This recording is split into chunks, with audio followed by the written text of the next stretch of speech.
গত কয়েকদিনের ভারী বৃষ্টি ও অমাবস্যার ভরা কোটালের জলের চাপে এবার বাঁধে ধস নামল গোসাবার গ্রামে।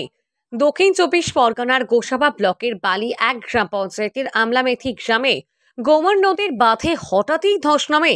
প্রায় 40 ফুট নদীবাঁধ ধসের কারণে এলাকায় আতঙ্ক ছড়িয়ে পড়ে।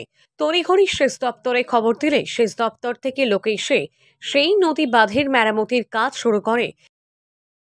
এখানে হঠাৎ মানে বসে গেছে। কি বসে গেছে? এই রাস্তা আচ্ছা, ভেঙে বসে গেছে। গিয়ে আমাদের মানে এই সামনে এধার একটা খাল, এধার একটা নদী। এবার আমাদের কোনো ফালফুল নেই, আমরা কোথায় যাবো বাইল বাচ্চা নিয়ে? আমরা এই বাঁধটা যাতে হয় সেইটাই আমরা বলতে চাচ্ছি। বাঁধ ভেঙে যাচ্ছে, নদীর এই যে পাকা বাঁধটাই ছিল সেইটাই তো ধুসিয়ে ভাঙন লেগে মানে ভেঙে জল ঢুকে যাওয়ার মতন হয়ে গেছে। জল ঢুকে গেলে ধরো আমাদের ঘর বাড়ি ক্ষতি হয়ে যেত। ও দুটো ধান পান লাগানো আছে সেগুলো ক্ষতি হয়ে যেত। তাহলে আমরা বাইল বাচ্চা নিয়ে কোথায় যাবো বলো? আমাদের আর ফলকুল আছে, এত বিশাল বড় নদীর সাথে সামনে, তাহলে এর একটা বন্ধ ব্যবস্থা সরকার করুক। এলাকার মানুষ দীর্ঘদিন ধরেই কংক্রিটের বাঁধের দাবি জানিয়েছেন, কিন্তু সেই বাঁধ এখনো হয়নি। আর তাই বর্ষাকাল বা প্রাকৃতিক দুর্যোগের সময় তো বটেই, সাধারণ অমাবস্যা ও পূর্ণিমার ভরা কোটালেও এলাকার সাধারণ মানুষ যথেষ্ট আতঙ্কিত থাকেন। গোসাবা ব্লকের সেচ দপ্তরের আধিকারিক বলেন, আপাতত এলাকা বিপদমুক্ত, জোর কদমে কাজ চলছে নদীবাঁধ মেরামতির। আতঙ্কে আছি যে কখন জল ঢুকে যাবে। ভাটা ছিল বলে জলটা ঢুকিনি, ক্ষয়ক্ষতি হতো, ঘর দূর জল ঢুকে যেত, বাস হতো না।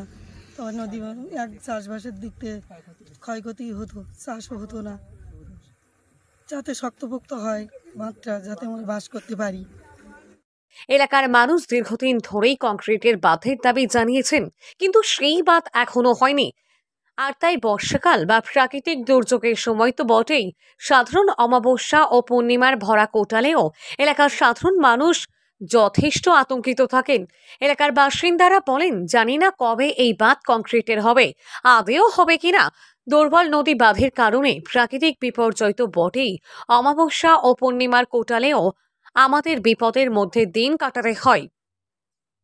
তার পাশাপাশি পূর্ণিমার কোটালে সুন্দরবন এলাকার নদীগুলি জোয়ারের সময় ফুলে ফেপে উঠেছে। ভরা কোটালের জলের চাপ সহ্য করতে না পেরে বাঁধে ধস নেমেছে। বাসিন্দাদের দাবি, গত মাসেও এখানে বাঁধে ধস নেমেছিল। সেচ দপ্তর দায়সারাভাবে কোনো রকমে পলিথিন দিয়ে জলের স্রোতের ধাক্কা সামলানোর ব্যবস্থা করেছে।